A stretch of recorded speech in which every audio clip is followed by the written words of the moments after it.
Sveiki visi, esu Nojus Petkevičius. Šiandien pristatysiu temą papildų naudojimą sporte. Čia turinys, apie ką mes kalbėsime. O įvadas tai būtų, kad šiose skaidrėse papasakosiu apie papildus, jų naudą kūnui, sveikatai, kokie papildai yra ir kada ir kur juos geriausia naudoti. Papildai tai kas tai? Papildai tai įvairių maisto papildų, kuriuos žmonės naudoja siekdami praturtinti savo mitybą tam tikromis maistinėmis medžiagomis, pagerinti sveikatą, sustiprinti imuninę sistemą ir padidinti fizinę bei protinę ištvermę. Tai jeigu savais žodžiais, tai papildai dažniausiai būna vitaminai, kurie padeda kūnui atsigauti po intensyvių treniruočių. Jeigu šiltas oras, tai galėtų būti tas pats magnis. Ir pagrinde tai papildai jau priklauso tada nuo sporto šakos ir gyvenimo būdo. Papildai sportuojantiems ir nesportuojantiems. Kada ir naudojami ir tai žmonių grupiai. Tai sportuojantys žmonės papildus dažniausiai naudoja kaip atsistatymo priemonę, kartais ir prieš treniruotes kaip energijos priemonę, o nesportuojantys žmonės sveikatos ir imuninės sistemos stiprinimui bei palaikymui. Kokia papildų nauda sporte? Tai kaip ir jau sakiau, pagrindinis dalykas yra atsistatymas, bet atletai, kurie tinkamai naudoja papildus, gali pasiekti geresnių rezultatų negu varžovai, kurie nenaudoja papildų arba netinkamai juos vartoja. Tinkamai naudojamų papildų nauda sporte yra milžiniška. Teisingai vartojami papildai gali sumažinti nuovargį, varžybų ar treniruočių metu, raumenų susitraukimus, raumenų užrūgštėjimus ir atsistatymą po treniruočių. Tai jeigu sportininkui trūksta bent vieno vitaminų elemento, pavyzdžiui, tas pats magnis, iš savos patirties, jeigu jo šiek tiek mažai, tai raumenys gali nebe taip stipriai dirbti. Nuovargis gali labiau pasireikšti ir gali tiesiog traukti raumenis, bei atsistatymas bus sunkesnis. Kaip naudoti papildus? Tinkamas papildų naudojimas. Jei norime tinkamai naudoti papildus, pirmas dalykas turėtume padaryti tai susitvarkyti mitybą ir blogus valgymo įpročius. Tai reiškia atsisakyti greito maisto, kuriame yra daug pridėtinių saldiklių bei riebaus maisto. Prieš pradedant naudoti vitaminus ir papildus reikėtų pasidaryti reikiamus tyrimus, kurie dažniausiai būna pilnas kraujo tyrimas ir alergijos tyrimas. Juos rekomenduojama pasidaryti, kad galima būtų palyginti tyrimus prieš papildų naudojimą ir po kurio laiko naudojimo. Ir ar jie stiprina kūną ar ne. O alergijų tyrimai rekomenduojama pasidaryti, jeigu bus laikomasi dietos ar sumažintas maisto racionas. Tai kai pasidarom kraujo tyrimus prieš, galim pamatyti, kas yra prie trūkimo ribos. Tai pavyzdžiui, vitamino C, D, ko jau gali trūkti po kažkiek laiko ir mes tada galim pradėti vartoti. Tada po kurio laiko vėl pasidarius, jeigu matome, kad jau stabilizuotas kiekis, galima nustoti šiek tiek naudoti, padaryti pertrauką, o jeigu jau prie normos ribos, tada jau reikėtų pilnai sustoti ilgesniam laikui naudojimo papildų. O dėl maisto, jeigu pavyzdžiui sporto šakoje, kurioje yra labai svarbu svoris, kaip imtynėse ar bokse, tai tas dietos laikymasis ir išsityrimas nuo alergijų gali padėti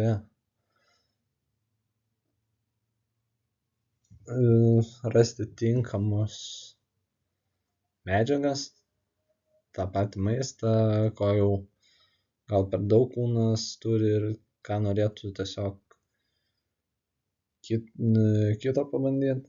Ir dėl alergijų, tai jeigu šiek tiek sukelia alergiją, tai vis tiek kūnui reikia su to kovoti ir šiek tiek jis silpnėja. Kaip išsirinkti savo labiausiai tinkamus papildus? Papildų išsirinkimas, kiekvienam sportininkui papildai veikia kitaip, vieniems jie gali pagerinti rezultatus, o kitiems pabloginti. Todėl reikia atsirinkti papildus, kurie jums tinka. Kaip tai padaryti?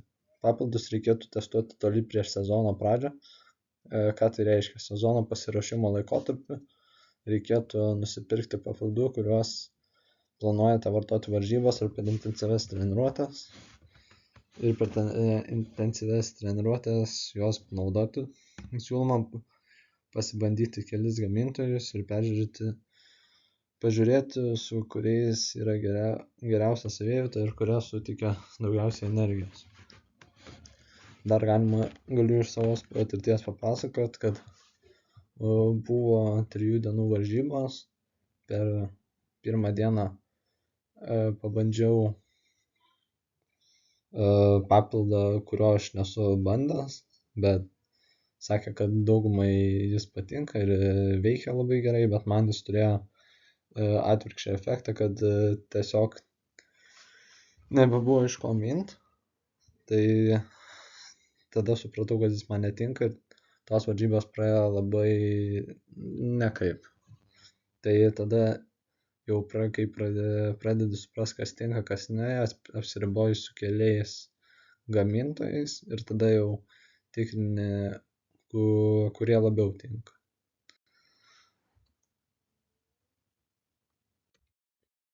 Populiariausi gamintojai dviračių sporte tai būtų SIS, Science and Sports. Šie papildai mėgstami visų ir daugumai labai kam veikia.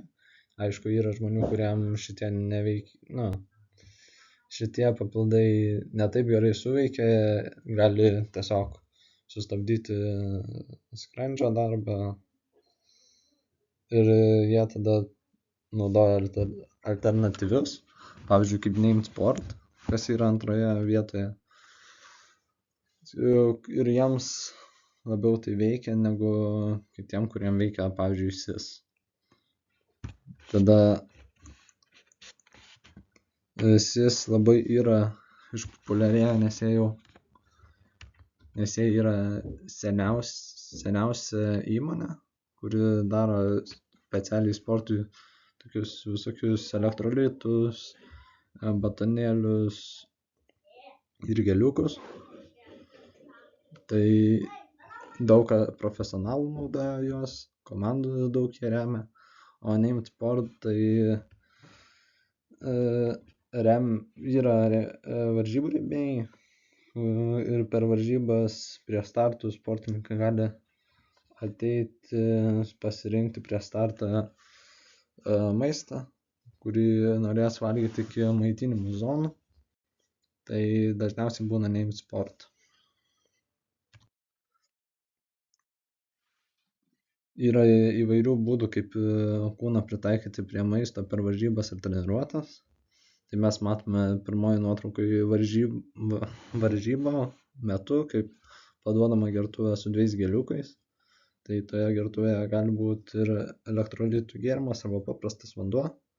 Čia šitaip gertuvės paduoda per varžybas, dažniausiai Pro Tour arba kontinentaliuose komandose. Antroji nuotraukoje matome irgi per varžybas, senesnėse varžybose, kad šiek tiek švenčia, valgo sumuštinukus.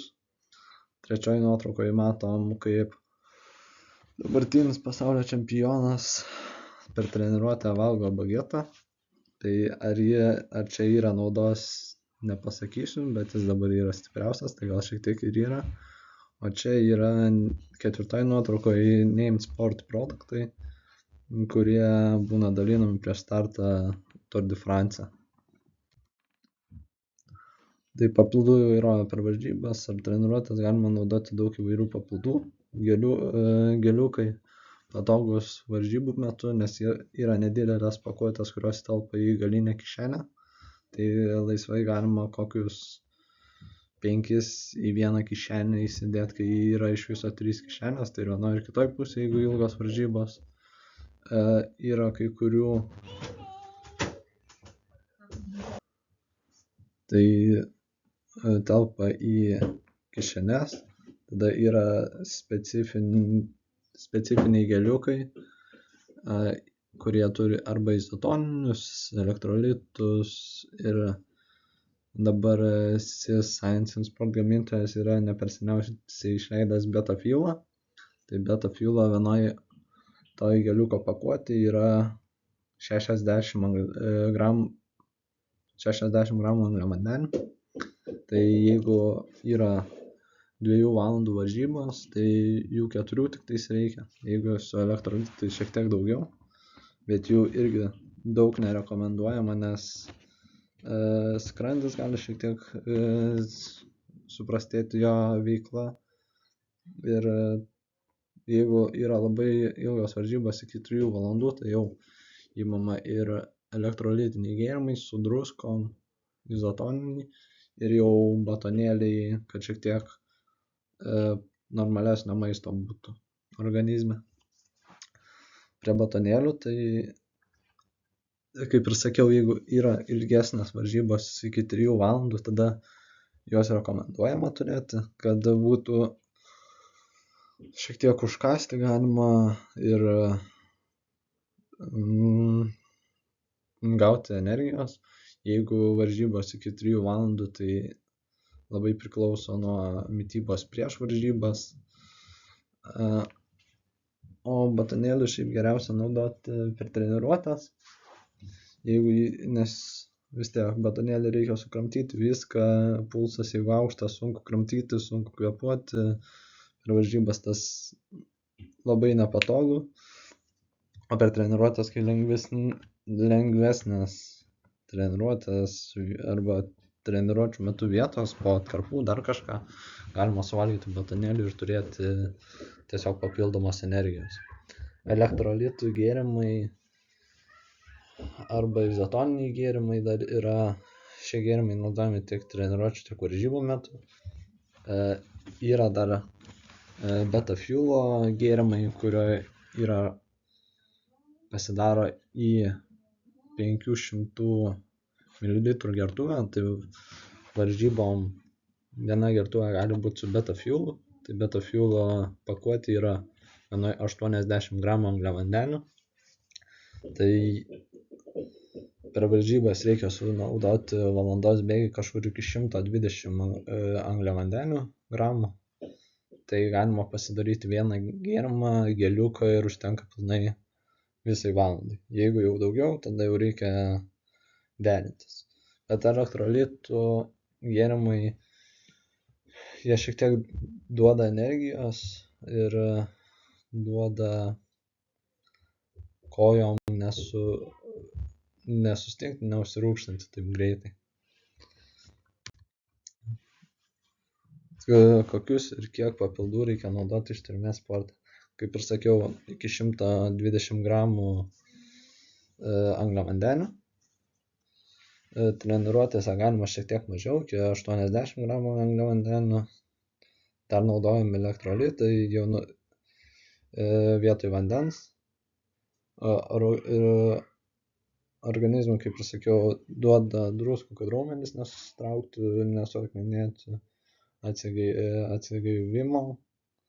Juos reikia naudoti labai įvairiai ir kaip tai priklauso nuo gamintojo, tai reikėtų paskaityti, kokios rekomendacijos dozės ant pakuotės, nes elektrolitų nerekomenduojama naudoti iki tam tikro kiekio.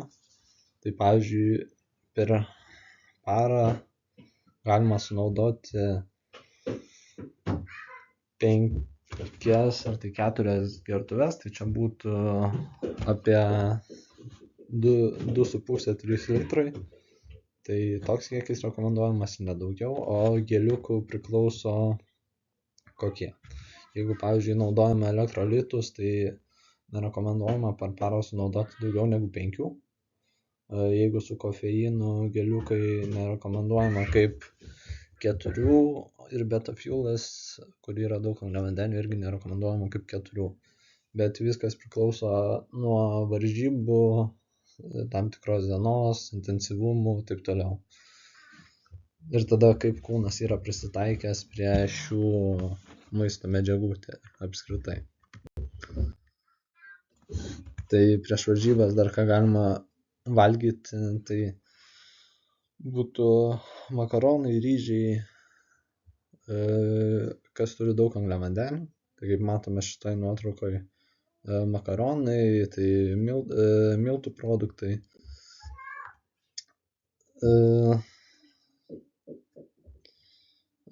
Sporto pasaulio patirtis. Profesionalūs sportininkai turi praeiti daug tyrimų ir bandymų su maistu, todėl prieš sezoną turi ilgai ir intensyvias stovyklas, per kurias išbando daug pusryčių prieš treniruotes, kad žinotų, kas geriausiai veikia prieš startus ir daugiadienės varžybas, kurios gali trukti iki 21 dienų. Tai čia dažniausiai būna Tour de France, todėl per stovyklą bando ir eksperimentuoja su maistu, kad žinotų, kas tinka varžybose, ir dar išbando naujus papildus arba naujas formulės tų papildų. Tai profesionalų pietūs, pusryčiai prieš varžybas skiriasi nuo paprasto mėgėjo sportininko, nes vis tiek jie turi profesionalius šefus, kurie jam pagamina viską, o mėgėjai dažniausiai valgo didelį kiekį makaronų arba ryžių.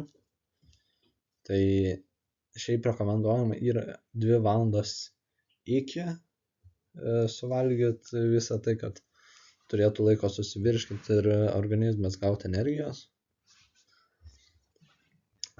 Ir kad per varžybas nesijaustų blogo. Tai iš asmeninės patirties per 6 sezonus girdėjau įvairių patarimų, kažkurie man padėjo, kiti nelabai. Pirmą sezoną nelabai žinojau apie angliavandenius, kokie jie turi įtaką organizmui, todėl aš valgydavau gaivias ir lengvas salotas, kurios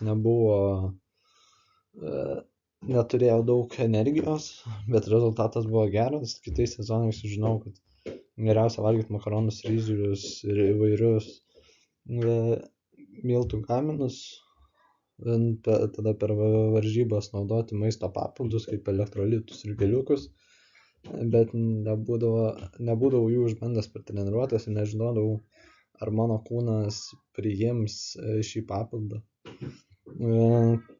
Įvairiausius geliukus ir batonėlius nežinau, kaip jie virškinsis per varžybas. Todėl mano manymu vienose varžybose būdavo geresnis rezultatas, o kitose šiek tiek blogesnis arba net labai blogas, kaip ir pasakojau, su nebandytu papildu, su kuriuo nepasisekė mano varžybos. Todėl mano patarimas visiems, kurie naudoja arba nori naudoti maisto papildus varžybų metu, geriausia yra pasibandyti papildus ne sezono metu, tai po sezono, jeigu sezonas vasara, tai rudenį, žiemą ir pavasarį, ir atsirinkti, kas labiausiai tinka. Tai jeigu jūsų parduotuvėje, iš kurios perkat papildus, yra porą gamintojų geliukų, tai galite pilnai nusipirkti juos, pasibandyti per kelias treniruotes, kokią savaitę vienus pabandyti, tada savaitę pertraukti, kad organizmas atsistatytų ir kitą gamintoją pabandyti ir pasižiūrėti, kurio papildai geriau veikia. Nes vieni elektrolitai gali geriau veikti, be vieno gamintojo, kaip ir sakiau, vieno gamintojo elektrolitai gali geriau veikti, bet geliukai gali ir batonėliai ne taip gerai veikti, o kito gamintojo gali geriau jums veikti geliukai ir batonėliai, bet tiesiog elektrolitai gali nepatikti ir nebus malonu per varžybas tiesiog. Papildus reikia naudoti saikingai, papildai turi būti naudojami saikingai, neturi būti maisto pakaitalu, dažniausia nesaikingai naudojami vitaminus, nes juos reikia naudoti su pertraukom, bet dauguma žmonių juos naudoja pastoviai ir jie turi vitaminų perteklių, kuris gali sukelti tokį pat pavojų kaip vitaminų trūkumas. Tai taip pat galima pasakyti ir kaip pasakojau apie geliukus ir apie elektrolitus, kad per parą nerekomenduojama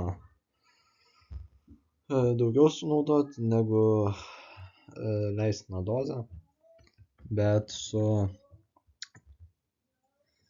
vitaminais yra šiek tiek sunkiau, nes vitaminų negalime jausti, kiek naudojam, ir parodo kraujo tyrimas ir ilgalaikė savijauta.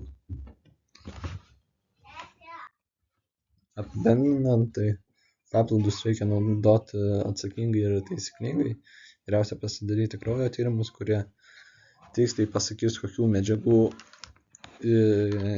reikia kūnui, kad jis funkcionuotų geriausiai. Tai geriausia eiti pas savo šeimos gydytoją arba į medicinos kliniką, kuri